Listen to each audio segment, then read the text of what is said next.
Bonjour à tous. Alors aujourd'hui, je vous propose l'explication linéaire d'un extrait de Phèdre, la scène 3 de l'acte 1. Donc il s'agit d'une pièce écrite par Jean Racine, qui est l'un des plus grands dramaturges du XVIIe siècle, avec Corneille, qui s'illustre également dans le genre de la tragédie, et puis Molière, qui lui écrivait des comédies. C'est un auteur du XVIIe, donc c'est un classique, et puis c'est un des plus grands représentants de ce mouvement-là. La pièce Phèdre maintenant, c'est un de ses plus grands succès, c'est une des dernières qu'il écrit avant de devenir historiographe du roi. Il en écrira deux ensuite, mais dans un genre tout à fait différent, dans un genre religieux. Donc c'est sa dernière grande pièce antique. Regardons l'intrigue très rapidement. Phèdre, c'est la petite fille du soleil qui a eu le mauvais goût de révéler les amours de Vénus, déesse de l'amour, avec Mars, qui n'est pas son mari. Donc Vénus, cette déesse, lui en veut énormément et elle va le lui faire payer sur toute sa famille. Donc d'abord sur Pasiphae, la mort de Phèdre, ensuite Ariane, sa sœur, et puis Phèdre elle-même, parce qu'elle l'a fait tomber amoureuse d'Hippolyte, son beau-fils, donc un amour incestueux. On situe maintenant l'extrait plus particulièrement. On est encore dans une scène d'exposition.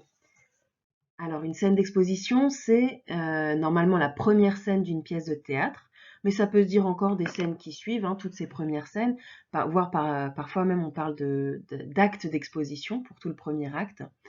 Quelles sont ces fonctions à la scène d'exposition? Il s'agit de présenter les personnages. Ici, on sait déjà parce qu'on a passé la première scène. Il s'agit d'exposer la situation initiale, là où on commence l'histoire.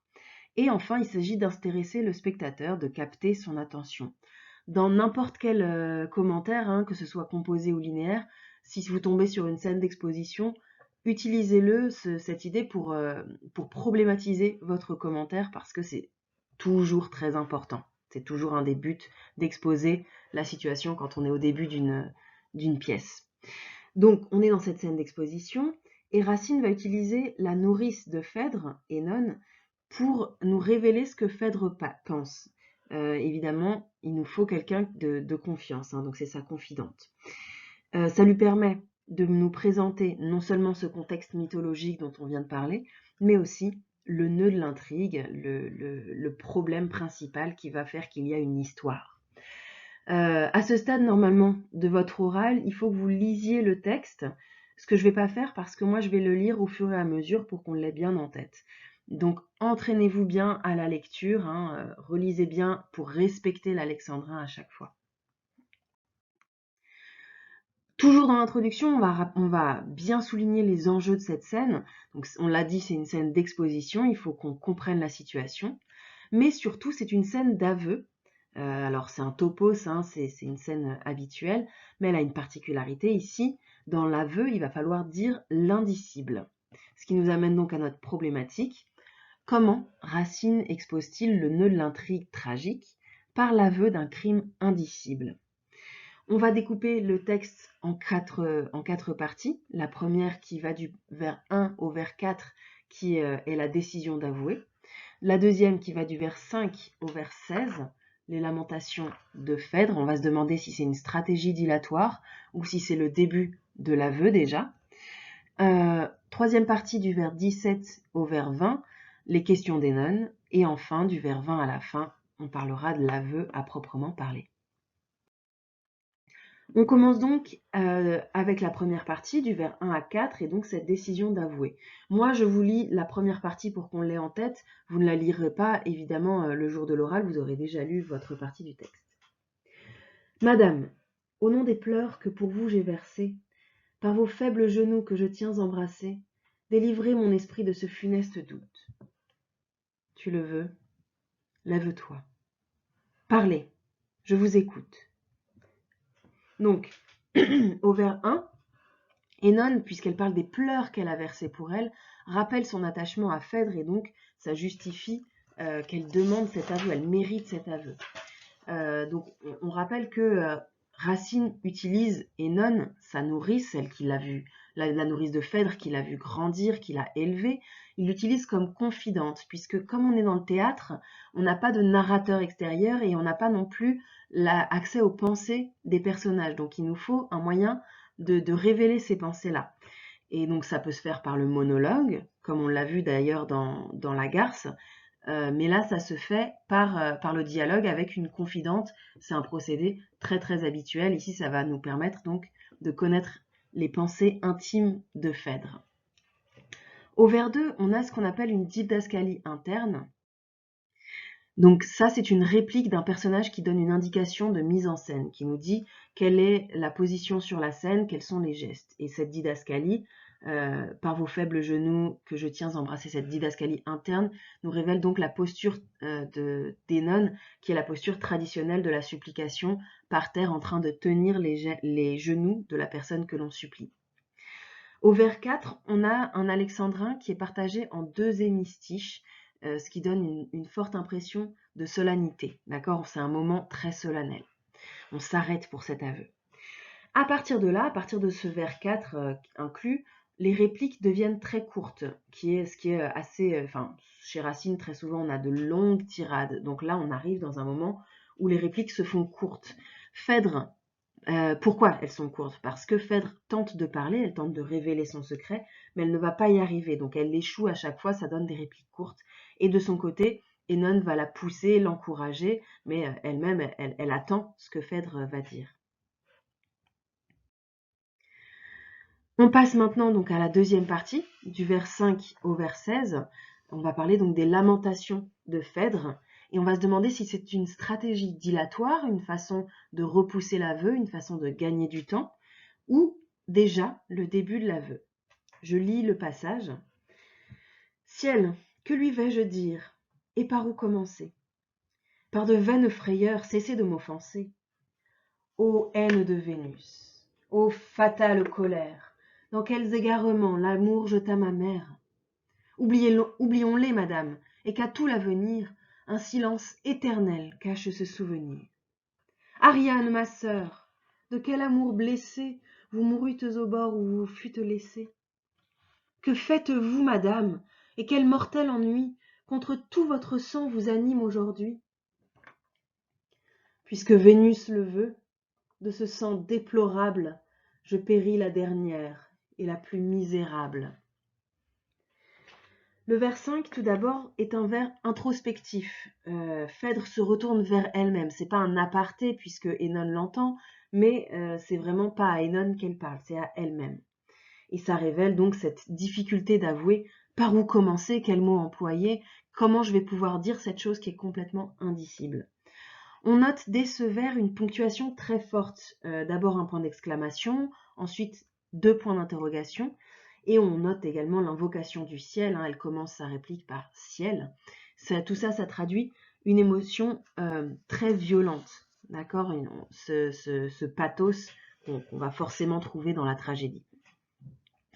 Au vers 6, on peut relever le mot de frayeur. Énone demande à ce que Phèdre arrête de lui faire peur, et ça va souligner le fait que, en fait, il y a de bonnes raisons d'avoir peur, et ça intensifie la peur du spectateur lui-même. On va souligner aussi l'adjectif vaine, qui est très importante. Énone pense que c'est complètement vain, c'est-à-dire inutile pour Phèdre d'avoir peur de révéler son secret, puisque c'est sa confidente, elle la connaît depuis toute petite, c'est sa nourrice, donc il n'y a pas de raison d'avoir peur de lui dire quoi que ce soit, elle l'aimera quoi qu'il arrive, un aveu ne peut pas être si terrible que ça. Et c'est bien une erreur, puisque on va voir que ce qu'elle va lui avouer va la glacer de terreur. Au vers 7, 11 et 15 commence donc une série de lamentations de Phèdre. Elle est censée révéler son problème, elle est censée passer à l'aveu, mais elle ne fait que, semble-t-il, que se lamenter. Donc on peut se demander si c'est une stratégie dilatoire, est-ce qu'elle essaye de repousser l'aveu parce qu'elle n'arrive pas à le dire? Sans doute, mais c'est pas seulement ça, c'est surtout des indices pour Énone, pour qu'elle comprenne, puisque Phèdre n'arrive pas à le dire, il faut qu'Énone comprenne par elle-même. Donc voyons les indices un par un. Au vers 7, elle parle de la haine de Vénus. Vénus les hait, Phèdre et toute sa famille. Donc là, ça semble être simplement une lamentation. Vous trouvez le petit O qui montre donc cette lamentation. mais c'est aussi en même temps et surtout l'explication de ses problèmes, l'explication de sa souffrance, même si Enon ne peut pas le comprendre, puisque elle souffre d'amour parce que Vénus la hait. Au vers 7, toujours, donc on a la même explication, la fatale colère, toujours cette colère de Vénus, avec cet adjectif de fatal très très important, puisque ça nous donne cette notion de fatalité. Je vous ai mis la définition à côté, c'est-à-dire ce destin inéluctable. Dans la mythologie grecque, la fatalité, c'est lié à la décision des dieux. Les dieux en ont décidé ainsi, c'est donc comme ça que ça se passera. Et le mot français vient du latin fatum, donc ce destin, cette décision des dieux. Pourquoi c'est si important cette notion de fatalité? Parce qu'on est dans la tragédie. On est dans la tragédie classique qui se base sur la tragédie antique, la tragédie grecque, qui implique fortement cette notion de fatalité. Il n'y a pas de tragédie sans fatalité. Le héros tragique se débat vainement sans qu'il puisse en fait s'en sortir. Son sort est écrit depuis le début. Et donc ce terme de fatal, cette colère fatale de Vénus, c'est la colère qui va faire le destin de Phèdre. On ne pourra absolument pas y échapper. Vers 8, elle évoque pudiquement Pasiphae. Elle dit dans quels égarements l'amour jeta ma mère, puisque l'amour l'a fait tomber amoureuse d'un taureau. Mais elle ne le, donc elle n'y revient pas lourdement, elle ne le redit pas clairement. Et ça remplit donc cette fonction de la scène d'exposition, puisque ça nous rappelle le contexte mythologique, le fait que Phèdre est la fille de Pasiphae, qui a déjà été condamnée par Vénus à tomber amoureuse d'un taureau. Première honte. On va trouver ensuite, donc dès ce vers, mais beaucoup par la suite ensuite, les termes de haine, de fatale colère, jeter. Un peu plus loin, on trouvera blessé, vous mourûtes, le verbe mourir, périr, et le terme de fureur. Donc tout ça, c'est le champ lexical de la violence. Et c'est un peu paradoxal, puisque l'amour, normalement, est associé plutôt à la douceur. Mais là, c'est vraiment un amour qui est violent et qui au contraire, est dangereux. C'est une passion violente et dangereuse. Au vers 9, Enon réagit et elle demande un silence sur ce qui a été dit. Elle ne comprend pas encore que Phèdre lui donne un indice en lui parlant de Vénus, elle ne voit pas le rapport, et donc elle demande à Phèdre d'oublier le sort honteux de sa mère. Oublions-les, madame, et qu'à tout l'avenir, un silence éternel cache ce souvenir. On peut s'arrêter sur les termes de à tout l'avenir et éternel, parce qu'il y a une insistance avec ces deux termes sur le fait que ce secret doit rester caché pour toujours. Il y a ces deux termes qui disent la même chose, qui disent pour toujours. Et donc pourquoi c'est si important que ça reste caché? Parce que c'est un tabou familial, un secret dont il ne faut surtout pas parler. Et Enon, qui est la nourrice, elle fait un petit peu quelque part partie de cette famille, elle embrasse ce tabou, elle veut surtout pas qu'on reparle de ça. Oui, donc je vous ai expliqué rapidement ce que c'était que le champ lexical, c'est donc l'ensemble de mots qui se rapportent à une même notion, pour rappel. On passe ensuite donc au vers 11. Après la mère, Phèdre revient sur le sort de sa sœur Ariane qui a été abandonnée par Thésée. Thésée qui devient le mari de Phèdre.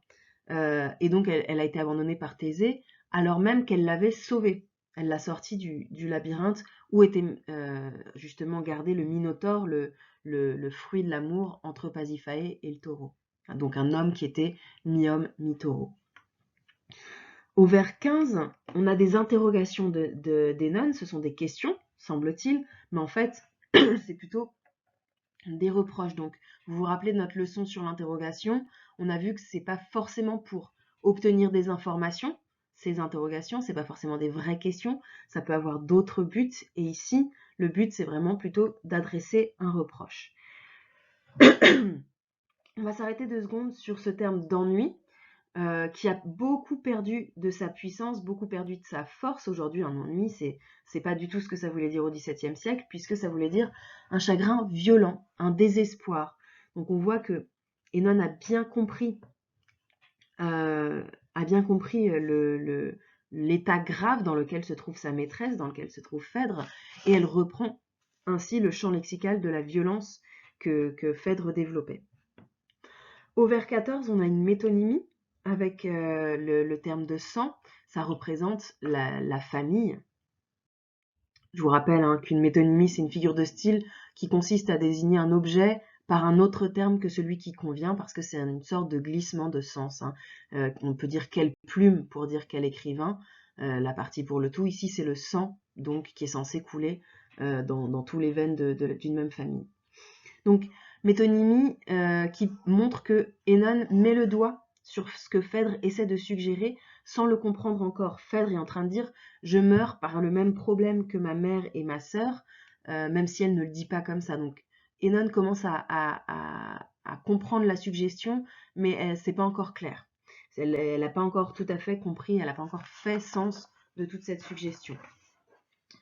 Au vers 15, puisque Vénus le veut, Phèdre rappelle alors plus clairement la fatalité qui la tient. C'est Vénus qui est la cause de son sort. Et au vers 16, elle fait donc une hyperbole de tout mon sang, de ce sang, donc de toute cette famille déplorable. Je péris la dernière et la plus misérable. Donc hyperbole, la plus misérable, avec ce superlatif. Phèdre tente de nous effrayer, enfin non, c'est pas qu'elle tente de nous effrayer, mais elle dit donc quelle est la gravité de la chose, donc elle va mourir la plus misérable des trois. Qu'est-ce qui peut être plus misérable que de tomber amoureux d'un taureau? Donc ça nous effraie par voie de conséquence. C'est le moment pour vous rappeler que la terreur, c'est un sentiment qui est essentiel à la tragédie. Là, je vous ai mis un petit encadré sur le côté. La terreur et la pitié, ce sont deux sentiments essentiels à la tragédie selon Aristote. Aristote, c'est un philosophe grec dont vous entendrez sans doute parler en philosophie, qui était aussi un très grand théoricien du théâtre et en particulier de la tragédie. Et il explique que dans la tragédie, il faut à la fois qu'on ressente de la pitié pour le personnage principal, qu'on soit triste pour lui, mais il faut aussi qu'on ressente de la terreur, et notamment qu'on sente, c'est lié à cette idée de fatalité, qu'on sente qu'il est pris dans un engrenage contre lequel il ne peut rien. Et donc là, l'idée que Phèdre est prise dans la même haine de Vénus et qu'elle va mourir encore plus misérable que sa mère, ça a tout pour nous effrayer. On passe maintenant à la troisième partie, qui va donc du vers 17 au vers 20, et qui donc représente les questions d'Œnone. Je vous les lis. Aimez-vous? De l'amour, j'ai toutes les fureurs. Pour qui? Tu vas ouïr le comble des horreurs. J'aime. À ce nom fatal, je tremble, je frissonne. J'aime. Qui? Alors, ici donc, Phèdre est incapable de dire son secret. Le tabou autour de cet inceste est trop fort. Et donc, elle a donné des indices à sa nourrice. Et au vers 17, après la suggestion d'une mort prochaine, puisqu'au vers 16, elle disait « je péris, je meurs », donc elle suggère qu'elle va mourir, et donc Œnone doit comprendre très très vite, il y a une urgence, et là, elle commence donc une série d'interrogations au vers 17, vers 18 et ensuite au vers 20, qui vont permettre à Phèdre d'avouer sans prononcer les mots dont elle a honte. On va remarquer aussi que les interrogations sont de plus en plus courtes, elles font 3 syllabes, aimez-vous, puis 2, pour qui, et enfin une seule syllabe, qui, parce que les questions se font de plus en plus pressantes. Et enfin, on peut remarquer encore une remarque globale avant de rentrer dans le détail du texte. Du vers 17 au vers 22, on a des répliques de plus en plus courtes qui déstructurent l'alexandrin. Normalement, l'alexandrin, un alexandrin se lit par une seule personne, enfin en temps normal, habituellement. Et ici, on a des paroles qui sont de moins en moins, des alexandrins, pardon, qui sont déséquilibrées parce que les paroles sont de moins en moins calmes. On n'a plus l'harmonie habituelle de l'alexandrin. En fait, on va interpréter ça comme le fait que la crise dans laquelle Phèdre est prise se ressent dans la difficulté de faire des phrases complètes et des alexandrins complets. Elle n'arrive pas à dire ce qu'elle veut dire et donc elle n'arrive plus à parler comme elle le faisait de manière calme et tranquille. Donc on reprend avec le début de notre passage. Au vers 17, on a une interrogation totale. Comment Hénon en est arrivée à cette question? Elle a remarqué donc ce que Phèdre lui disait, elle reparlait de sa famille et elle dit « puisque Vénus le veut ». Donc elle a fini par comprendre qu'il s'agissait d'amour. Elle pose cette question « aimez-vous ?» qui est une interrogation totale. Donc ça veut dire que la réponse doit être oui ou non. Mais vous voyez que Phèdre répond de façon un peu détournée. Au lieu de dire oui, elle va dire de l'amour, j'ai toutes les fureurs, c'est-à-dire je sais pas si j'aime, mais en tout cas j'en ai tous les symptômes. On peut s'arrêter sur ce terme de fureur qui vient du latin furor, donc il s'agit d'un délire, un aveuglement, une frénésie. On est proche de la folie dans cette passion-là, la fureur. Donc encore un mot qui a perdu un petit peu de sa force au fil des siècles, qui était plus fort au XVIIe siècle. Au vers 18, on va relever encore une fois l'hyperbole. Le comble des horreurs, la pire des horreurs possibles. C'est une horreur exceptionnelle et encore une fois, c'est censé nous faire peur. Ça fait peur à Hénon. Quelle peut être cette horreur exceptionnelle? Et ça fait peur donc aux spectateurs. Encore une fois, cet élément de terreur nécessaire à la tragédie. Au vers 19 et 20, on peut relever deux aposiopèses. C'est donc une figure de style qui consiste à interrompre et suspendre une phrase qu'on a commencée, souvent à l'aide de 3 petits points. Ici, c'est ce « j'aime ». Elle commence une phrase pour dire « j'aime Hippolyte », mais elle s'interrompt. Donc Phèdre tente d'avouer, mais elle échoue. Pourquoi? Parce que si elle dit Hippolyte, elle donne ce nom qui révèle l'inceste, et c'est impossible à dire puisqu'il y a un tabou trop fort, c'est un crime. Et on peut se demander si, ici, on n'a pas l'impression que dire l'inceste, c'est aussi grave que de commettre ce crime-là. Je rappelle qu'elle n'a pas commis ce crime d'inceste, elle est juste amoureuse de son beau-fils. Au vers 20, donc, puisque Hénon lui pose la question, elle lui redemande donc « mais qui ?» On a une périphrase pour désigner Hippolyte, ce fils de l'Amazone. La périphrase, donc c'est cette figure de style qui consiste à remplacer un mot par sa définition ou par une expression plus longue, mais qui veut dire la même chose. Et donc elle va désigner ce Hippolyte parce qu'elle ne peut pas dire son nom par une périphrase. C'est plus facile de donner la définition, enfin de l'approcher comme ça. On peut aussi peut-être souligner le déterminant qu'elle a choisi, le démonstratif, qui est peut-être un peu péjoratif parce qu'elle voudrait ne pas l'aimer, même si elle l'aime.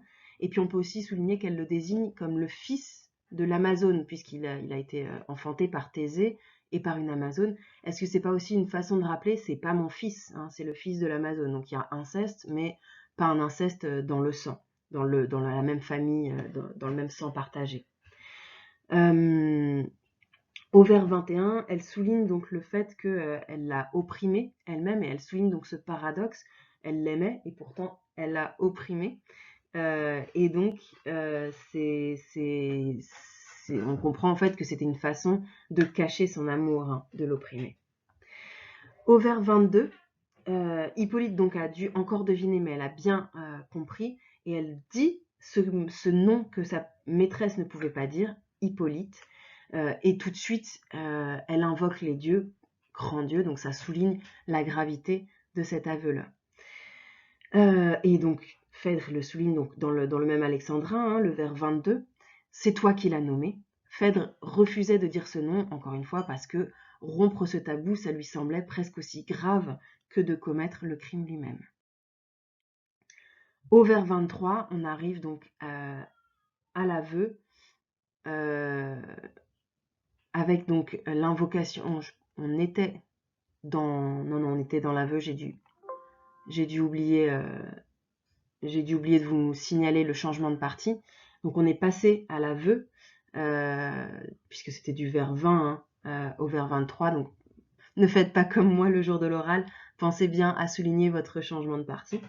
Et donc on passe à la fin, le vers 23, avec Hénon qui invoque le ciel, juste ciel, qui utilise de nombreux points d'exclamation et qui enfin va se lamenter sur un rythme ternaire au désespoir, au crime, aux déplorables races.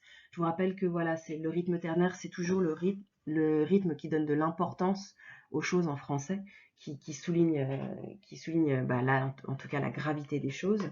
Et donc c'est une réaction extrêmement violente, notamment avec l'usage de ce mot crime qui souligne la gravité morale de cet amour. Et c'est le moment donc de se rappeler qu'au vers 6, elle parlait de vaine frayeur, mais enfin en disant à Phèdre qu'elle pouvait tout lui dire, puisque c'est sa nourrice. Elle pensait pouvoir supporter tout aveu, mais on voit qu'en fait, elle ne supporte pas que ce tabou soit rompu. Tout comme elle demandait à Phèdre de ne plus parler de l'amour de Pasiphae pour un taureau, de ne plus parler de sa famille et de tous ses problèmes, de respecter ces tabous-là, elle ne supporte pas qu'on rompe ce dernier tabou de l'inceste. Pour conclure, on va donc souligner que c'est une scène d'exposition particulièrement efficace, puisque ça nous redonne le contexte mythologique et familial, qui n'est pas juste une décoration, hein, c'est nécessaire pour comprendre pour les problèmes de Phèdre, pourquoi elle tombe amoureuse d'Hippolyte, et parce que ça nous révèle donc ce nœud de l'intrigue, cet amour incestueux. Et on pourra aussi donc rappeler que cette scène annonce déjà la tragédie à venir. On trouve tous les éléments nécessaires à la tragédie avec cette fatalité, puisque Vénus l'a condamnée avant même sa naissance à souffrir par amour. On trouve cet élément de terreur, puisque il y a un crime impossible à supporter, cet inceste. Et enfin, on trouve l'élément de pitié, puisque Phèdre est déchirée elle-même par ce crime, elle veut mourir avant cette scène, elle ne supporte pas cet amour incestueux. Et enfin, on va pouvoir souligner, pour conclure et pour terminer cette explication, que c'est une scène d'aveu assez particulière, assez unique, puisque Phèdre révèle donc un secret, Racine montre ce secret révélé, tout en montrant combien ce secret était indicible. Et donc on rappellera que c'est Phèdre qui fait un aveu, mais c'est Œnone qui doit prononcer les mots interdits, donc notamment le nom d'Hippolyte, puisque Phèdre n'y arrive pas. Donc comment on réussit à faire un aveu sur quelque chose de complètement indicible.